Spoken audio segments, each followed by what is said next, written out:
Hello guys welcome to my YouTube channel. आज आम O triple SC common exam LSI जो किसी rule रे परिवर्तन होती से विषय रे डिस्कशन करने ये वीडियोटा मु करिछि। तो दयाकोरी देखंतु।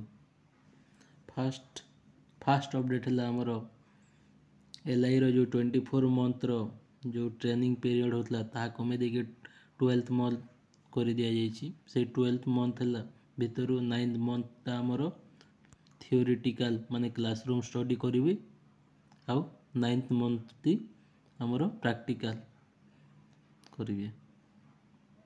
आउ गोटे चेंजेस है स्टाइपेंड रे 27,000 आगुरी मिलता ता 21,700 कर दि जाइए। एतिकी होछि हमर न्यू रूल से परिवर्तन होइछि। तो आपण माने ये लेटरटा देखी कन्फर्म हो जातु आग को 21,700 ही मिल LI पोस्ट। यही आमर जो रूल्स आसको मुझे टेलीग्राम रे PDF मध्य शेयर कर दूची। Thank you so much and please like share subscribe to my YouTube channel. Thank you so much.